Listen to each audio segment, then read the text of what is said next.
En este capítulo de Científicamente Curioso vamos a hablarles de algo que hoy tenemos como muy cotidiano, quien más quien menos tiene acceso a Internet, pero aunque no se lo crean, algo parecido podía haber en el siglo XIX. Yo no se lo voy a contar bien. Quien lo va a hacer es Alejandro Polanco, una vez más, muy buenas. Hola, ¿qué tal? Que a ver, igual lo he exagerado un poco, pero es verdad que había una especie de red. Había cosas. Ahora, contarlo bien, pues igual lo contabas tú mejor, ¿eh? No, me extraña mucho. Bueno, vamos a ver. Yo recuerdo todavía cuando no existía la web, pero sí existía Internet, porque la web no es Internet, Internet es otra cosa, eso sería para contarlo. La primera vez que yo entré en la red, que me acuerdo porque era algo, entrar en Internet en esa época, estoy hablando del año 93, algo enigmático. Sí, eso estaba... mira, fíjate lo misterioso que era, que estaba montada la Escuela de Telecos de Valladolid, en donde ahora está el Alfonso VIII, la residencia, donde pusieron luego medicina deportiva. Ahí abajo estaba metido Teleco temporalmente, y ahí tenían el acceso a servidores y conectabas con FTP y demás, y era mágico, era mágico. Luego, es que la web estaba en mantilla, ni siquiera estaban desarrollando. Tim Berners-Lee del CERN en Suiza estaba creándolo, o sea, no existía. Entonces tú entrabas usabas FTP, Telnet, cosas de estas, que siguen existiendo, pero la gente cree que solamente es entrar en web y demás. Claro, no, entonces era comunicación, o yo lo que he oído alguna vez era como interuniversitaria, para contactar con otros centros. ¿No? Sí, además se utilizaban los anillos de comunicación de red iris y todo esto, bueno, es una historia también que debemos contar otro día, pero vamos un poco más allá, ¿eh? Hace más de 130, 140 años. Unos cuantos pasos atrás. Sí, que ya había redes de comunicaciones interesantes, por ejemplo, antes de las redes telegráficas existían se llamaban los semáforos. Los semáforos eran... ¿Habéis visto alguna vez, cuando vas por la carretera, ves algunas torres por ahí perdidas que parecen de castillos, pero no lo son? Son torres de semáforo de telégrafo óptico. Ah, claro, sí. Los telégrafos, sí. Aquí me viene Tariego, sí, Dueñas, sí, por ahí hay, ahí hay, además creo que lo querían restaurar y esto.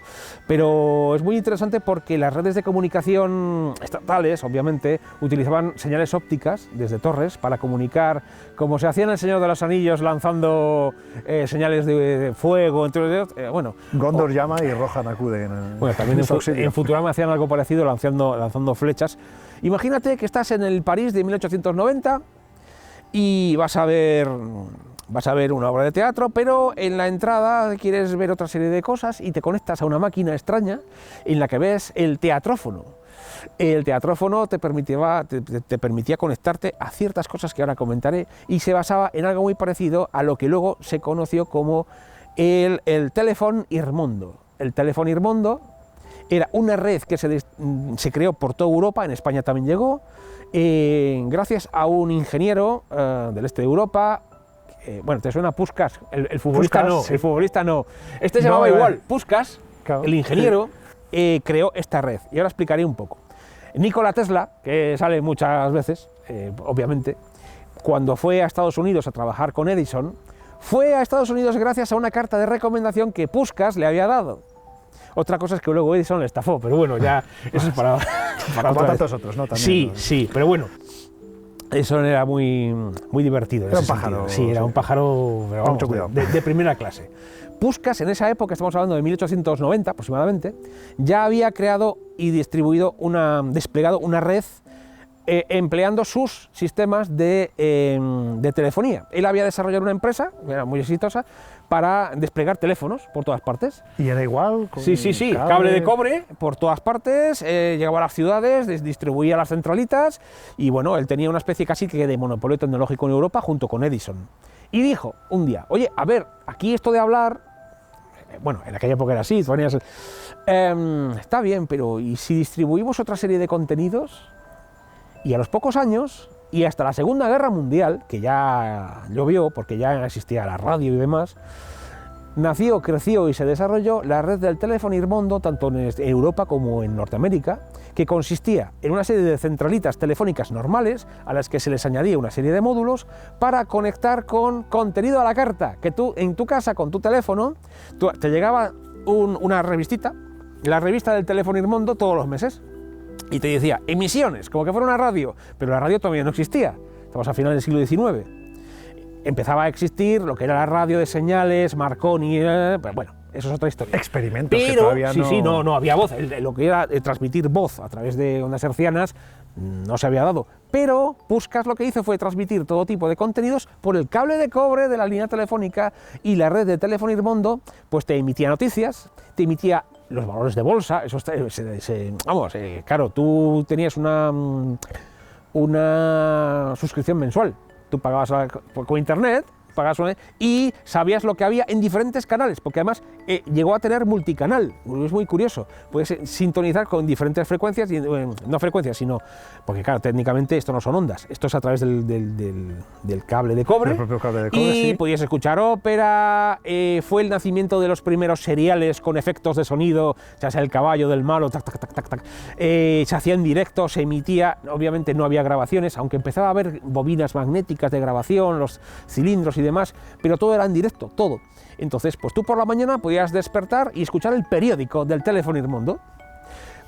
Cuando volvías a la hora de comer, pues escuchabas las noticias y el serial por la tarde. Luego escuchabas todos pegados al teléfono. Sí. Uno pegado al teléfono. De hecho, en la suscripción tú tenías varias modalidades. Es como ahora. Tenías la normal, que era noticias y demás con tu radio.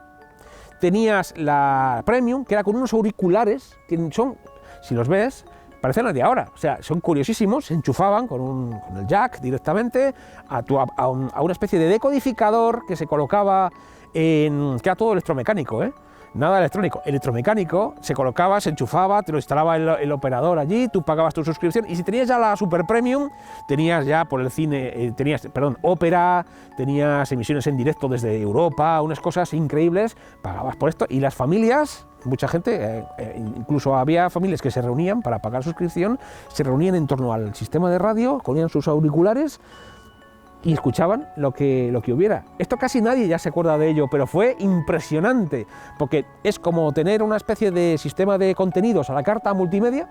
Una plataforma como las de sí, ahora. Igualito en todo.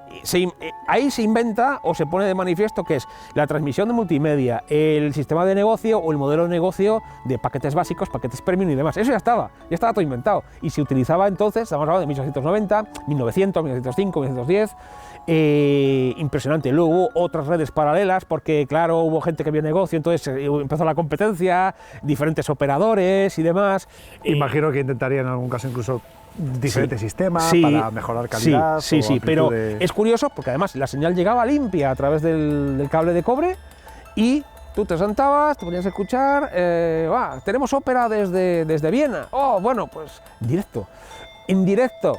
Y tú estabas, yo qué sé, pues en Madrid, por ejemplo. Y oyendo una ópera con calidad, o sea, con buena audición. Sí. Una serie de amplificadores de señal y demás a través del sistema de redes de Puskás.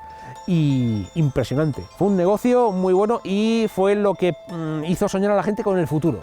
Empezaron a ver el futuro, empezaron a pensar en imágenes ya, en transmisión de, pues ya empezó a pensarse en la transmisión también de señales con impresoras, que se probaba, había periódicos, el abuelo del teletipo estaba ya ahí, a través de las redes de cobre, se emitían señales que por medio de puntos hacían fotografías que luego pasaban a los periódicos. O sea, impresionante. Estamos hablando de finales del siglo XIX, 120, 130 años desde ahora. Claro, un proyecto antecedente de muchas de las herramientas, utensilios. Claro, que luego hoy llega, son normales. luego llega la radio, acaba con esto, prácticamente entre los 1940 y 1940 aproximadamente.